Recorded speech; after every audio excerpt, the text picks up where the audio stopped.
कोई प्रॉब्लम? आप बोलोगे हाँ जी सर। अब त्रिभुज की क्या खास बातें हैं? पहली बात कि त्रिभुज में तीन भुजाएं होती हैं। त्रिभुज में तीन भुजाएं होती हैं। बात को समझे? आप बोलोगे हाँ जी सर, हम बात को समझे। दूसरी बात, त्रिभुज में तीन ही वर्टेक्स होते हैं, तीन ही कोने। दिखाई दिया? तीसरी बात, त्रिभुज में तीन ही इंटीरियर एंगल होते हैं। अंदर की तरफ जो कोण बनते हैं, एक कोण ये बन रहा है, एक कोण ये बन रहा है और एक कोण ये बन रहा है। त्रिभुज के तीन ही इंटीरियर एंगल होते हैं, तीन आंतरिक कोण होते हैं। त्रिभुज में तीन इंटीरियर एंगल होते हैं मेरे दोस्तों, तीन आंतरिक कोण होते हैं। समझ में आया? आप बोलोगे हाँ जी सर, बिल्कुल सही, कोई परेशानी। दूसरी बात, हर त्रिभुज में तीन ही एक्सटीरियर एंगल होते हैं। हर त्रिभुज में तीन ही बाह्य कोण होते हैं। मैंने कल ही समझाया कि अगर हम कोई भी कोण बनाते हैं, कोई भी कोण बनाते हैं थीटा, मैं इसको आगे बढ़ाऊंगा तो आगे बढ़ाने पर जो एंगल बनता है इसको बोलते हैं एक्सटीरियर एंगल। एक्सटीरियर एंगल मेरे प्यारे, इसको क्या बोलते हैं बच्चों? एक्सटीरियर एंगल, बाह्य कोण बोलते हैं। तो त्रिभुज में तीन आंतरिक कोण होते हैं और त्रिभुज में तीन ही एक्सटीरियर एंगल होते हैं मेरे प्यारे भाई। समझ में आया? त्रिभुज में तीन ही एक्सटीरियर एंगल्स होते हैं। क्लियर है? आप बोलोगे सर कैसे? हर वर्टेक्स पे एक आंतरिक कोण, एक बाह्य कोण। भाई आप इस साइड को आगे बढ़ाओ मेरे दोस्तों, आगे तो ये जो बनेगा, ये मेरे दोस्तों वर्टेक्स के पर बाह्य कोण है, बाह्य कोण। समझ में आया? आप बोलोगे हाँ जी सर, कोई परेशानी? आप इसको यहाँ पे आगे बढ़ा दीजिए मेरे दोस्तों, तो ये जो बनेगा मेरे दोस्तों, ये वर्टेक्स पे बाह्य कोण है, बाह्य कोण। आगे बढ़ा दीजिए मेरे प्यारे। ठीक है बच्चों, आप इसको आगे बढ़ा दीजिए वर्टेक्स सी पे, ये जो बनेगा ये वर्टेक्स सी पे एक्सटीरियर एंगल है, बाह्य कोण है। समझ में आया? आप बोलोगे हाँ जी सर, समझ में आया है। तो तीन ही आंतरिक कोण है और तीन ही बाह्य कोण है। सर को दिखाई दिया? मजा आ रहा है? कोई तकलीफ? अब कुछ बच्चे मुझसे ये लड़ाई करेंगे कि सर जैसे आपने ट्रायंगल बनाया, आपने त्रिभुज की ये साइड बढ़ाई तो आप कह रहे हो ये एक्सटीरियर एंगल है, ये वाला एक्सटीरियर एंगल, ये वाला बाह्य कोण। सर मैं अगर ये वाली भुजा बढ़ा लूं, ये वाली, भाई हम आपने तो सर बी ए को बढ़ा दिया, बी ए को, ये बी ए को बढ़ा दिया, एक्सटीरियर एंगल है। सर मैं अगर ये बढ़ा दूं सी ए, अगर मैं ये वाली भुजा बढ़ा दूं तो ये भी एक्सटीरियर बनना चाहिए। तो मैं आपकी बात से पूर्णतः संतुष्ट हूं, ये भी एक्सटीरियर एंगल है। पर क्या इन दोनों में कोई फर्क है? नहीं भाई, ये वर्टिकल अपोजिट एंगल नहीं, सीधे कोण वर्टिकल अपोजिट एंगल, ये जो ये होगा। यानी कि साइड ये बढ़ा लो किसी भी वर्टेक्स पे, चाहे कुछ भी कहीं से बढ़ा लो, कहीं से भी बढ़ा लो, बनेगा जो एक्सटीरियर एंगल होगा। सीधा बढ़ाना, बस स्ट्रेट लाइन बढ़ाना, चाहे बी ए को बढ़ा लो चाहे सी को बना लो, जो एंगल बनेगा वो एक्सटीरियर एंगल बराबर ही बनेगा हर जगह से। ठीक है बच्चे? आप बोलोगे हाँ जी सर, बिल्कुल सही। तो हर त्रिभुज में तीन भुजाएं होती हैं, तीन शीर्ष होते हैं, तीन आंतरिक कोण होते हैं, तीन बाह्य कोण होते हैं। ठीक, अब पहला कंसेप्ट मैं आपको समझाऊंगा, ध्यान से सुनिएगा। पहला कंसेप्ट,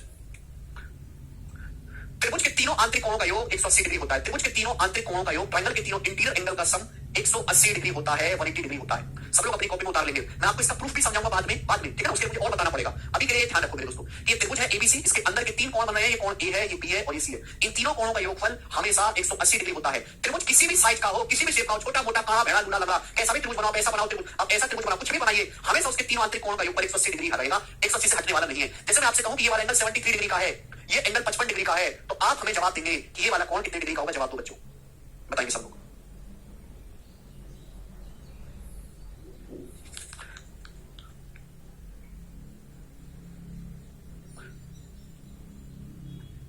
ये 55 डिग्री है, 73 डिग्री है, तो ये वाला एंगल कितना होगा?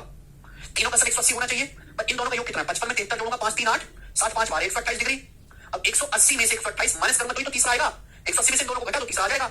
180 में से 128 माइनस करेंगे तो 52 डिग्री आएगा। तो इस कोण का जो माप होगा वो 52 डिग्री का होगा। समझ में आया? कोई तकलीफ? कोई तकलीफ नहीं। ठीक है भाई, आगे चलते हैं। सभी को कंसेप्ट क्लियर है? मैं आपको इसका प्रूफ भी बताऊंगा, थोड़ा रुक जाओ।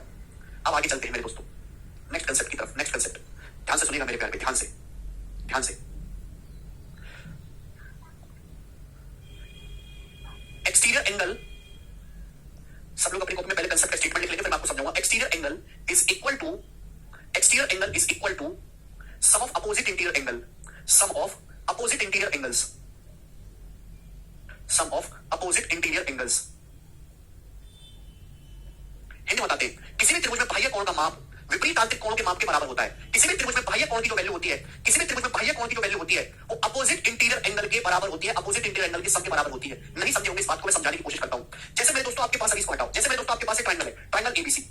अब मैंने इसकी साइड बीसी को आगे बढ़ा दिया, साइड बीसी को आगे, तो मेरे दोस्तों ये बन गया वर्टेक्स सी पे एक्सटीरियर एंगल। वर्टेक्स सी पे एक्सटीरियर एंगल बन गया, बाह्य कोण एट वर्टेक्स सी, इसको बोलेंगे exterior angle at vertex C. Point C पर बना बाह्य कोण। आप बोलोगे हाँ जी सर, तो इसकी जो वैल्यू होगी, बाकी जो दोनों कोण बचे हैं, बाकी जो दो कोण बचे हैं ए और बी, इसलिए शब्द इस्तेमाल करा अपोजिट, बाकी जो दो कोण बचे हैं उनके योग के बराबर होगी। समझ में? इसकी जो वैल्यू होगी, बाकी जो दो कोण बचे हैं अंदर वाले, है ना, अपोजिट इंटीरियर अंदर वाले, बाकी दोनों कोणों के योग के बराबर होगी। आप बोलोगे सर ऐसा क्यों? ऐसा क्यों मेरे प्यारे भाई? ध्यान से सुनिएगा मेरे दोस्तों, थोड़ा प्यार से समझने की कोशिश करेगा मेरे प्यारे भाई। देखो बच्चों, ये एंगल कितना है बेटा? ए। ये एंगल कितना है? ए। ये एंगल कितना है? बी। ये एंगल कितना है मेरे दोस्त? सी। ये होगा। अभी अभी मैंने आपको समझाया कि किसी भी त्रिभुज के तीनों कोणों का जो योगफल होता है ए प्लस बी प्लस सी, वो कितना होता है? तो आप कहोगे सर किसी भी त्रिभुज के आंतरिक कोणों का योगफल 180 डिग्री होता है, 180 डिग्री। अब आप मुझे एक बात बताओ, भाई एक स्ट्रेट लाइन है, एक सीधी रेखा है, स्ट्रेट लाइन सीधी रेखा, सीधी रेखा मतलब 180, अगर ये एंगल सी है तो कितना बचा? 180 माइनस सी बचेगा। भाई सीधी रेखा मतलब सीधी रेखा, स्ट्रेट लाइन 180 डिग्री होना चाहिए, अगर सी है तो 180 माइनस सी होगा। अब 180 माइनस सी होता क्या है? भाई तीनों का योगफल 180। अगर मैं सी को इधर ले आऊंगा, इधर ले जाऊंगा, 180 माइनस सी किसके बराबर आ गया? 180 माइनस सी किसके बराबर आ गया बेटा? जवाब दो। ए प्लस बी तो हो गया। क्या हो गया? ए प्लस बी तो हो गया। आप बोलोगे हाँ जी sir, angle A plus angle B. यही तो मैंने आपको समझाया। अभी अगर आप सी को उधर ले जाओगे तो 180 माइनस सी किसके बराबर हो गया? Angle A plus angle B के बराबर हो गया। तो कहने का मतलब ये हुआ कि किसी भी त्रिभुज के बाह्य कोण की जो वैल्यू है वो अपोजिट इंटीरियर एंगल के जो बाकी दो कोण बचे उनके योग के बराबर होती है। ठीक है भाई, यहां तक कोई तकलीफ? अब जैसे मैं आपके सामने ट्रायंगल बना देता हूं, ये ट्रायंगल बना देता हूं, ये ट्रायंगल पी क्यू आर, ये मैंने आपको बना दिया। ठीक है बच्चों, अब मैंने इस साइड को यहां पे आगे बढ़ाया, साइड को ये साइड मैंने आगे बढ़ा दी, तो ये जो कोण बना एक्स एंगल एक वर्टेक्स, इसकी वैल्यू क्या होगी बताओ जल्दी से, इसकी वैल्यू क्या होगी बताओ? तो बाकी जो दो कोण बचे क्यू और आर इनके योग के बराबर हो जाएगी कि angle Q plus angle R? आप बोलोगे हाँ जी सर बिल्कुल सही, बात समझ में आ गई, कोई तकलीफ? ठीक है, सबसे बड़ा सिंपल सा सवाल पूछता हूं, बड़ा सिंपल सा, कि आपके सामने त्रिभुज है, आपके सामने त्रिभुज है, ये एंगल 61 डिग्री का है, ये एंगल 44 डिग्री का है, 44 डिग्री का, तो मुझे बताओ कि एंगल कितने डिग्री का होगा? जवाब तो ये वाला कौन कितने डिग्री का होगा बताइए, करो। बहुत सरल, इससे सरल सवाल नहीं बन सकता दुनिया में कोई।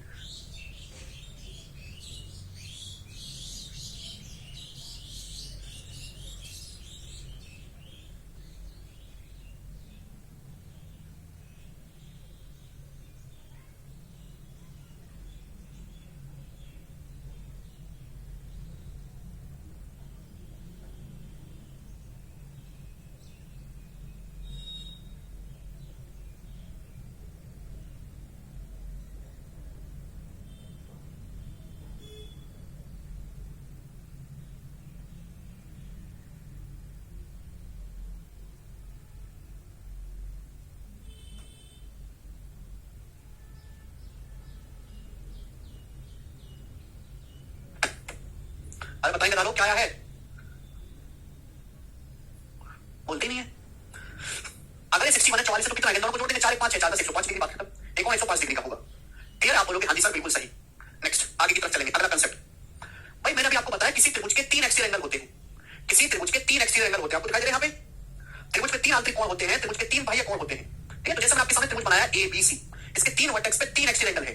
तो अगला कंसेप्ट है किसी भी त्रिभुज के तीनों एक्सटीरियर एंगल का सम, तीनों एक्सियल एंगल का सम हमेशा 360 डिग्री होता है। Theta 1 plus theta 2 plus theta 3 की वैल्यू होगी वो 360 डिग्री आएगी। कैसा भी त्रिभुज बनाओ, किसी भी त्रिभुज के तीनों एक्सटीरियर एंगल का सम हमेशा 360 डिग्री होता है। किसी भी त्रिभुज के तीनों आंतरिक कोणों का योग 180 डिग्री होगा, लेकिन तीनों बाह्य कोणों का योग हमेशा ही 360 डिग्री होता है मेरे प्यारे भाई। क्लियर है? आप बोलोगे हाँ जी सर बिल्कुल सही, क्लियर है। ऐसा क्यों हुआ मैं आपको कारण भी समझाऊंगा। भाई आंतरिक कोण है ए बेटे, ये आंतरिक कोण है बी, ये आंतरिक कोण है बच्चों सी। तो आप मुझे बताओ थीटा 1 क्या होगा? ये एक्स एंगल एक वर्टेक्स सी क्या होगा? थीटा 1 की वैल्यू क्या? इन दोनों को जोड़ेंगे, थीटा 1 क्या आएगा मेरे दोस्तों? a plus B. थीटा 2 क्या होगा? अब ये एक्सटीरियर एंगल है वर्टेक्स ए पे, थीटा 2 क्या होगा? बाकी दोनों कोणों का सम b प्लस सी, ये b प्लस सी आएगा मेरे प्यारे भाई। अब थीटा 3 क्या होगा मेरे प्यारे? थीटा 3, अब ये जो कोण है एक्सटीरियर एंगल एक वर्टेक्स p, इसकी वैल्यू क्या होगी? बाकी दोनों कोणों का योग a प्लस सी। आप बोलोगे हाँ जी सर बिल्कुल सही। ठीक है, अगर मैं तीनों को जोड़ता हूं तो क्या आ जाएगा बताओ? क्या आ जाएगा? a 2 bar b 2 bar, a plus a 2 a, b plus b 2 b, c plus c 2c, तो ट्वाइस नहीं हो जाएगा? a plus b plus c का दुगना नहीं हो जाएगा बच्चा लोग? और a plus b plus c अभी समझाया, a plus b plus c अभी समझाया 180 होता है, तो 180 का दुगना 360 आ गया कि नहीं आ गया? तो किसी भी त्रिभुज के तीनों बाह्य कोणों का योग हमेशा 360 डिग्री होगा। समझ में आया? आप बोलोगे हाँ जी सर बिल्कुल सही, कोई प्रॉब्लम नहीं है। ठीक है, समझ गए? वैसे ही मैंने त्रिभुज के लिए बताया है, मैं आगे आपको इस बात को एक्सप्लेन भी करूंगा, प्रूफ भी करूंगा कि ये केवल त्रिभुज के लिए नहीं है।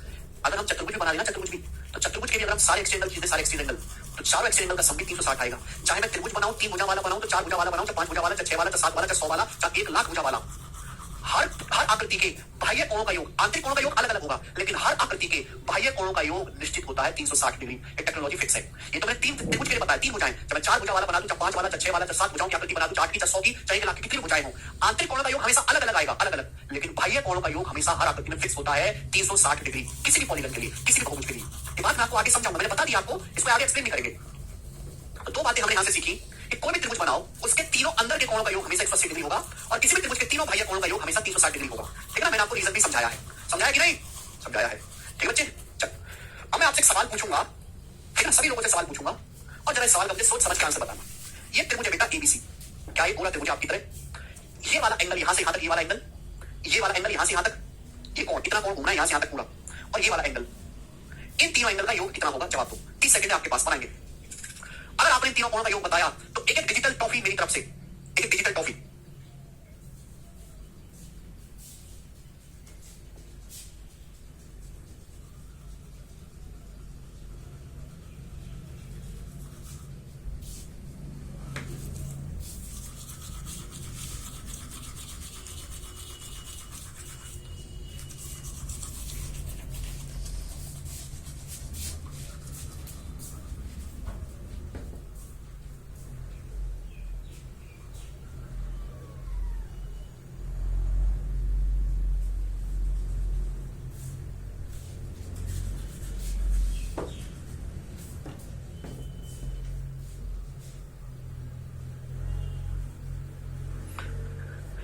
बालक इस सवाल को करेगा 1000 डिग्री, 720 डिग्री, हैं?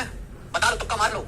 अरे गधा लोग, हमने क्या बताया है कि एक पूरा राउंड 360 डिग्री का होता है। 360 होता है कि नहीं? पूरा चक्कर। अगर ये चक्कर पूरा होता तो 360 होता, ये भी पूरा चक्कर होता 360 होता, ये भी चक्कर पूरा होता 360। अगर तीनों चक्कर पूरे पूरे घूम जाते तो 360 का 3 गुना, यानी कि 1080 डिग्री हो जाता। तीनों का योग पूछा ना, तीनों का योग बताना था। अरे भाई साहब, तीनों का योग बताना था, योग पूछा है मैंने तीनों का। अगर तीनों चक्कर पूरे पूरे हो जाते राउंड, तो ये भी 360, ये भी 360, ये भी 360, लेकिन कमी कहां रह गई? कमी तो आप कहोगे सर ये कमी रहेगी, ये एंगल ए।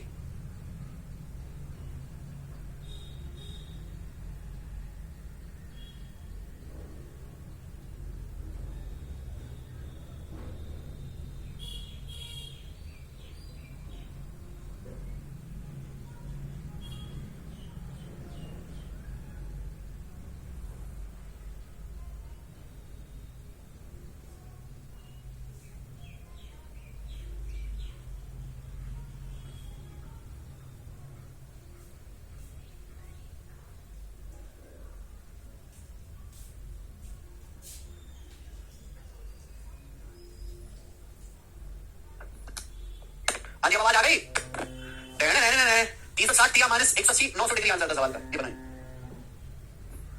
पेपर का पूछा सवाल है, कोई मजाक नहीं उड़ाएगा सवाल का, कोई मजाक नहीं उड़ाएगा सवाल का, कोई भी। Which of the following set of angle form A triangle? ठीक है ना? ट्रायंगल की स्पेलिंग थोड़ी गलत है। आपके सामने 4 ऑप्शन है, इन 4 ऑप्शन में से कौन सा सेट ऐसा जो त्रिभुज बनाएगा? भाई त्रिभुज तो तभी बन सकता है जब तीनों कोणों का योगफल 180 डिग्री होगा, नहीं हुआ तो नहीं बनेगा। तो 6, 4, 10 और 8, 18, 180 ये त्रिभुज बन जाएगा। ये तो बनेगा नहीं। 6, 5, 11, 8, 19, 190 तो हो नहीं सकता त्रिभुज के तीनों कोणों का योगफल। 6, 7, 13, 360, 160 भी नहीं हो सकता। 6, 7, 13, 8, 21, 210 भी नहीं हो सकता। पहले ऑप्शन आंसर हो जाएगा, खत्म। ये पहले ऐसा सेट है जहां त्रिभुज के तीनों कोणों का योगफल 180 डिग्री बन रहा है, यही आंसर हो पाएगा, बाकी होगा ही नहीं। ठीक है जी, आगे चलते हैं नेक्स्ट कंसेप्ट की तरफ। सब लोग अपनी कॉपी में हेडिंग डालेंगे टाइप ऑफ एंगल। सब लोग अपनी कॉपी में हेडिंग डालेंगे टाइप ऑफ एंगल, हिंदी में लिखेंगे त्रिभुजों के प्रकार। टाइप ऑफ एंगल हिंदी में लिखेंगे त्रिभुजों के प्रकार। त्रिभुजों के प्रकार सभी लोग अपनी कॉपी में हेडिंग डालेंगे टाइप ऑफ एंगल, त्रिभुजों के प्रकार। देखो, ट्रायंगल की शेप के हिसाब से उनको अलग अलग नाम दिए, जैसे इंसानों को नाम देते हैं ना उसके रंग रूप के हिसाब से, मोटा है, पतला है, काला, गोरा, लंबा, छोटा, हरा, बड़ा, ईमानदार, बेईमान, है भाई। ठीक है बच्चे, तो ऐसे ही त्रिभुजों को भी नाम दिए गए हैं। तो त्रिभुजों के प्रकार हैं, समझ में आ गया? आप बोलोगे हाँ जी सर। तो ट्रायंगल को 2 बेसिस पे बांटा गया, 2 आधार पर। एक तो बांटा हमने भुजाओं के आधार पर, दूसरा हमने बांटा है कोणों के आधार पर। अलग अलग तरीके से बाइफरकेट किया। तो सबसे पहले त्रिभुजों को भुजाओं के आधार पर कैसे बांटा गया है, ठीक है? तो सबसे पहला है आपका इक्विलेटरल ट्रायंगल, हिंदी में कहते हैं समबाहु त्रिभुज। इक्विलेटरल ट्रायंगल हिंदी में कहेंगे समबाहु त्रिभुज। अब इक्विलेटरल ट्रायंगल क्या है? अरे कमेंट क्यों नहीं कर रहे आप लोग? बोलो। हाँ जी, इक्विलेटरल ट्रायंगल समबाहु त्रिभुज। इक्विलेटरल ट्रायंगल वो ट्रायंगल कहलाते हैं जिन ट्रायंगल की तीनों साइड बराबर होती है। एक ऐसा त्रिभुज जिसकी तीनों भुजाएं बराबर होती हैं बच्चों, उसे हम इक्विलेटरल ट्रायंगल कहते हैं। यानी कि अगर इस ट्रायंगल की ये साइड ए है तो ये वाली साइड भी ए है और ये तीसरी साइड भी है। तीनों भुजाएं अगर किसी त्रिभुज की बराबर हैं तो उसे इक्विलेटरल ट्रायंगल या फिर समबाहु त्रिभुज कहते हैं। All side are equal. बस अब आपको ये सोचना है बेटा, अगर किसी त्रिभुज की तीनों भुजाएं बराबर हैं तो भाई उसके तीनों कोण भी तो बराबर होने चाहिए। आप एक बात बताओ, ये ट्रायंगल बहुत शरीफ है, हर जगह से बराबर भुजाओं वाला है, तो तीनों कोण भी तो बराबर होने चाहिए कि नहीं? ऐसा थोड़ा हो सकता है कि ट्रायंगल के कोण छोटे बड़े हों। ऐसा कैसे हो सकता है कि ट्रायंगल के कोण छोटे बड़े हों और तीनों भुजाएं छोटे बड़े कोण है तो भुजाएं भी छोटी बड़ी होंगी अलग अलग? आप बोलोगे हाँ जी सर। यानी कि अगर इसके तीनों भुजाएं बराबर है तो तीनों कोण बराबर होंगे। तीनों कोणों का योग होता है 180। 180 को तीनों में बराबर बराबर कट करेंगे, बटे 3 करेंगे तो 60 डिग्री का, यानी कि ये कोण भी 60 डिग्री होगा, ये भी 60 डिग्री होगा और ये भी 60 डिग्री होगा। तो यानी कि इक्विलेटरल ट्रायंगल की तीनों भुजाएं बराबर होती हैं और तीनों कोण 60 डिग्री के होते हैं। क्लियर? आप बोलोगे हाँ जी सर। सेकंड वाला, सेकंड आपको समझना है आइसोसेलेस ट्रायंगल, हिंदी में कहते हैं समद्विबाहु त्रिभुज। आइसोसेलेस ट्रायंगल हिंदी में कहते हैं समद्विबाहु त्रिभुज। नाम से क्लियर है, द्वि का मतलब दो, सम मतलब समान, बाहु मतलब भुजाएं, यानी कि ऐसा त्रिभुज जिसकी केवल 2 भुजाएं बराबर होती हैं, तीसरी अलग होती है। एक ऐसा त्रिभुज जिसकी केवल 2 भुजाएं बराबर होती हैं उसे हम समद्विबाहु त्रिभुज कहते हैं, जैसा ये आपके सामने बनाया गया। ये तो एक ट्रायंगल है मेरे दोस्तों, इसकी 2 भुजाएं बराबर हैं। यानी कि अगर मैं कहता हूं कि ये भुजा 5 है, सपोज एग्जांपल के लिए, तो ये भी 5 है। तीसरी भुजा कोई अलग हो जाएगी, सपोज मैंने मान लिया 7। देखो 2 भुजाएं बराबर है, ये भी 5, ये भी 5 और तीसरी भुजा मेरे दोस्तों इसकी अलग है, इसको बोलते हैं समद्विबाहु त्रिभुज। तो जैसे यहाँ पे ट्रायंगल बनाया गया ए बी सी, ठीक है बच्चों, यहाँ पे मेरे दोस्तों ये ए बी और ये ए सी, ये दोनों बराबर है, दो साइड ए बी और ए सी, आइसोसेलेस ट्रायंगल समद्विबाहु त्रिभुज कहलाएगा। अब इसमें कंसेप्ट भी है कि आइसोसेलेस ट्रायंगल में समद्विबाहु त्रिभुज में मेरे प्यारे भाई जो बराबर भुजाएं होती है ना, बराबर भुजाएं, इन बराबर भुजाओं के सामने के कोण भी बराबर होते हैं। आइसोसेलेस ट्रायंगल में इक्वल साइड के सामने के एंगल भी बराबर होते हैं। अब ये साइड एसी और साइड एबी बराबर है, तो साइड एसी के सामने कौन सा कोण है? ये वाला। ये साइड एबी है, साइड एबी के सामने कौन सा कोण है? ये वाला। तो ये दोनों कोण आपस में बराबर होंगे। अगर ये कोण थीटा है तो ये भी थीटा होगा। मैं बाद में आपका प्रूफ भी समझाऊंगा, लेकिन अभी के लिए आपको इंपॉर्टेंट बात जाननी है। दो साइड बराबर है तो 2 एंगल भी बराबर होंगे। अगर बच्चों मैं आपके सामने एक त्रिभुज ऐसे बना देता हूं, एक त्रिभुज ए बी सी, और मैंने बोल दिया कि ये दोनों साइड इक्वल है, ये दोनों साइड, ये भी 9 है और ये भी 9 है और ये साइड है 4। अब आप बताओ मेरे दोस्तों, ये दोनों साइड बराबर है तो इनके सामने के कोण भी बराबर होंगे। अगर 9 के सामने ये वाला कोण अगर अल्फा है तो इस 9 के सामने ये वाला कोण भी अल्फा होगा, ये दोनों कोण बराबर होंगे। तो आइसोसेलेस ट्रायंगल में 2 साइड बराबर होंगी और उनके सामने के अपोजिट एंगल भी बराबर होंगे। 9 के सामने वाला कोण आ रहा है, इस 9 के सामने कोण आ रहा है, यहाँ ए और बी बराबर हो जाएगी। समझ में आ गई बात? आप बोलोगे हाँ जी सर समझ में आ गई। तीसरा विषम बाहु त्रिभुज, तीसरा ट्रायंगल होता है scalar triangle. Scalar triangle Hindi में कहते हैं विषम बाहु त्रिभुज। स्केलर ट्रायंगल विषम बाहु त्रिभुज नाम से ही क्लियर है, विषम का मतलब होता है अलग अलग, बाहु मतलब भुजाएं, यानी कि ऐसा त्रिभुज जिसकी तीनों भुजाओं की लंबाई अलग अलग होती है उसे हम विषम बाहु त्रिभुज कहते हैं। तीनों भुजाएं अलग अलग लंबाई की, देखो इक्वल साइड को दिखाने के लिए हम ऐसे इक्वल का साइन लगा देते हैं, अगर दोनों पे बराबर लगा हो तो इक्वल साइड है। अभी विषम बाहु त्रिभुज तीनों साइड की लंबाई अलग अलग, जो साइड होगी उससे अलग होगी और ये से अलग होगी, तीनों साइड अलग अलग होगी। एग्जांपल के लिए अगर ये 5 है, एग्जांपल के लिए मेरे दोस्तों साइड 5 है, ये 9 है और ये मेरे दोस्तों 7 है, तो कैसा ट्रायंगल है? तीनों भुजाएं अलग अलग है, स्केलर ट्रायंगल या विषम बाहु त्रिभुज है। भाई जाहिर सी बात है, अगर तीनों भुजाएं अलग अलग है तो तीनों कोण भी अलग अलग होंगे, यानी कि अगर ये कोण अल्फा है, ये थीटा है, नाम दे रहा हूं मैं अपनी मर्जी से बीटा है, तो तीनों कोण की जो है मेजरमेंट भी अलग अलग होगी, सेम नहीं होगा कोई भी। चलो कंसेप्ट क्लियर? तो तीन ट्रायंगल बने, तीनों साइड बराबर समबाहु, दो साइड बराबर समद्विबाहु, तीनों साइड अलग अलग स्केलर ट्रायंगल। समझ आया? नरेश कह रहे हैं बेसिक सर। नरेश तू मुझे ये बता कि मैं तेरे को कौन सा बेसिक दूं, कौन सा बेसिक दूं नरेश तुम्हें? इसके अलावा कौन सा बेसिक होता है दुनिया में, जरा तू मुझे बताओ तो सही कि सर ये वाला बेसिक मुझे दो। क्या तुम्हें पनीर की चटनी चाहिए?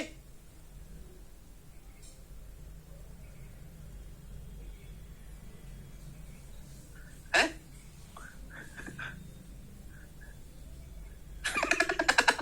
मैं एक फिल्म बना रहा हूं, एक था बेसिक नरेश, मैं तुम्हें उसमें विलन का रोल दूंगा, ठीक है जी, विलन का रोल दूंगा। एक था बेसिक, हॉलीवुड की फिल्म है भाई, बहुत खतरनाक फिल्म बन के आएगी, देखना तुम, काटेगी दुनिया देख के उसे। एबीसीडी पढ़ने आए हो, गलत पढ़ने आए हो?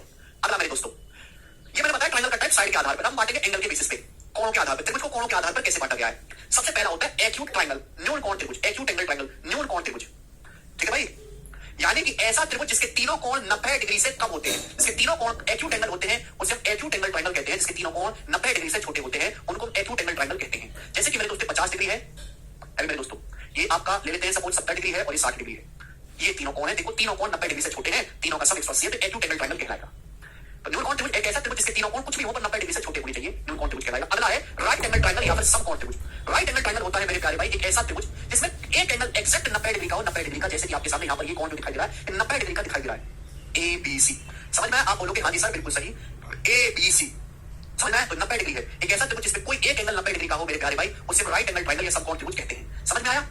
एक्जैक्ट एक कोण 90 डिग्री का होगा। जहां सी बात है, अगर एक कोण 90 का हो गया तो बाकी दोनों कोण 90 से छोटे होंगे, बाकी दोनों कोण एक्यूट एंगल बनेंगे, बनेंगे कि नहीं बनेंगे? अगर मैं आपसे कहूं कि ये वाला कोण थीटा है तो बताओ ये कितना होगा? ये कितना होगा बेटा? ये 90 है, ये थीटा, कितना बचेगा? अगर ये 90 डिग्री है तो बाकी दोनों का सब भी 90 होना चाहिए। अगर ये एंगल 90 है तो बाकी दोनों का 90 बचना चाहिए, तभी तो 90 जमा 90 180 होगा। अगर ये थीटा है तो ये कितना बचा? 90 माइनस थीटा, यानी कि कौन होंगे? Theta 90 90 minus theta, theta 90 90 minus theta, theta 90 90 minus theta. नहीं प्रदीप भाई, ट्रायंगल तो तभी बनेगा ना तीनों का सम 180 हो, तो यानी कि ऐसा त्रिभुज जिसमें कोई एक एंगल 90 डिग्री वो राइट एंगल कहलाएगा। अगर 90 तो बाकी दोनों का सम भी तो 90 होगा ना, तभी तक 180 बनेगा। अगर ये थीटा है तो क्या होगा? 90 माइनस थीटा। समझ में आया? आप बोलोगे हाँ जी सर बिल्कुल सही। यानी कि मजे वाली बात यह है कि अगर ये 90 है तो बाकी दोनों एंगल का सम भी 90 होगा, यानी कि a प्लस बी जो है वो c के बराबर बन गया 90। यानी कि राइट एंगल ट्रायंगल में बड़ी खास बात है कि समकोण त्रिभुज में एक एंगल की वैल्यू बाकी दोनों एंगल के योग के बराबर होती है। ये 90 है तो a प्लस बी भी 90 है, एक एंगल की वैल्यू बाकी दोनों एंगल के योग के बराबर होती है, बड़ी खास बात है। आगे चलेगा, ध्यान सुनिएगा। समकोण त्रिभुज में जो 90 डिग्री बनाने वाली भुजाएं ना, एसी और बीसी को 90 डिग्री बनाने वाली भुजाएं, इनको बोलते हैं समकोण त्रिभुज की टांगे या फिर लेग्स। क्या बोलते हैं? लेग्स। तो जब भी मैं आगे से लेग्स बोलूं तो लेग पीस पर समझ लेना, लेग्स मतलब राइट एंगल ट्रायंगल की 90 डिग्री बनाने वाली भुजाएं। अभी एसी और बीसी के बीच में 90 बन रहा है तो एसी और बीसी क्या कहलाती है? राइट एंगल ट्रायंगल की लेग्स कहलाती है, टांगे। और 90 डिग्री के सामने जो होता है मेरे दोस्तों, इसको बोलते हैं राइट एंगल ट्रायंगल में हाइपोटेन्यूस। नाम सुना है कभी आपने? हाइपोटेन्यूस हिंदी में कहते हैं कर्ण। राइट एंगल ट्रायंगल का क्या कहते हैं बच्चों? से कर्ण कहते हैं, कर्ण। वैसे राइट एंगल ट्रायंगल में हाइपोटेन्यूस जो होता है वो सबसे बड़ा होता है, सबसे बड़ा। यहां तक की बात क्लियर है? बोलो। अगर ये 90 है तो बाकी दोनों कोणों का सम 90 बचेगा। ये थीटा है तो 90 माइनस थीटा। 90 डिग्री बनाने वाली जो भुजाएं समकोण त्रिभुज की टांगे कहलाती हैं, लेग्स। 90 डिग्री के सामने की जो भुजाएं उसे हम हाइपोटेन्यूस या कर्ण कहते हैं। समझ में आ गया? आप बोलोगे हाँ जी सर बिल्कुल सही। चलो अब देखो, बचपन में मैं आपको इसका बाद में बहुत डिटेल में समझाऊंगा, प्रूव भी कराऊंगा। अभी मैं ऐसी छोटी छोटी बातें बता दे रहा हूं जो आपको पता होनी ही चाहिए। देखो बच्चों, ये वर्टेक्स ए, वर्टेक्स ए के सामने की इस भुजा को मैंने नाम दे दिया वर्टेक्स ए के सामने स्मॉल ए है। ये वर्टेक्स क्या नाम दे दिया मैंने? स्मॉल ए।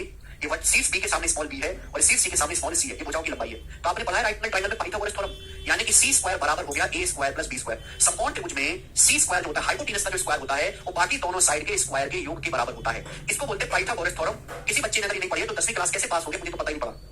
किसी भी समकोण त्रिभुज में हाइपोटेन्यूस का स्क्वायर अदर टू साइड के अन्य दो भुजाओं के वर्गों के योग के बराबर होता है, इसे पाइथागोरस थ्योरम बोलते हैं। समझ में आया? 90 डिग्री के सामने सी हाइपोटेन्यूस है, सी स्क्वायर बराबर A square plus B square, Pythagoras theorem. कहां से है, क्यों है, बात की बात मैं आपको समझाऊंगा बाद में। ये ट्रिग्नोमेट्री में भी पढ़ना है, ज्योमेट्री में भी पढ़ना है, मेंसुरेशन में भी पढ़ना है, हर जगह पढ़ना है पाइथागोरस थ्योरम। तो ये सारी बातें थी राइट एंगल ट्रायंगल के बारे में। अब आखिरी मुझे बताना है आपको ऑब्टूस एंगल ट्रायंगल आदि कोण त्रिभुज। बेटा ऑब्टूस एंगल ट्रायंगल होता है एक ऐसा त्रिभुज जिसमें एक एंगल ऑब्टूस हो, एक एंगल 90 डिग्री से बड़ा हो। अगर किसी त्रिभुज का कोई कोण 90 डिग्री से बड़ा है, एक ही कोण हो पाएगा, एक से ज्यादा नहीं हो पाएगा, तो ऑब्टूस एंगल कहलाता है। जैसे कि एग्जांपल के लिए यहाँ पे जो एंगल है ये मैंने मान लिया कि 110 डिग्री का है, तो कोण कैसा हो गया? 90 डिग्री से बड़ा, तो ये ट्रायंगल ऑब्टूस एंगल ट्रायंगल कहलाएगा। तो अधिकोण त्रिभुज का मतलब एक ऐसा कोण जिसके ऐसा त्रिभुज जिसका एक कोण 90 डिग्री से बड़ा हो या ऑब्टूस एंगल हो, उसे अधिकोण त्रिभुज कहते हैं। समझ में आया? आप बोलोगे हाँ जी सर। तो ये सारी कहानी थी ट्रायंगल के टाइप के बारे में। आज मैं इतना ही छोड़ूंगा मेरे दोस्तों। अब मैं जा रहा हूं पार्टी करने। आज तुम्हारी मैम का बर्थडे है। तुम कुछ भी करते रहो, ठीक है भाई। रिवीजन करो, मेहनत करो, ठीक है भाई। उल्टी मिस की तरीके से करें प्लीज बताया। ये सब सवाल बाद में, ठीक है भाई। अब मैं जा रहा हूं तुम्हें छोड़ के। तुम्हारा मेरे साथ यहीं तक है आज।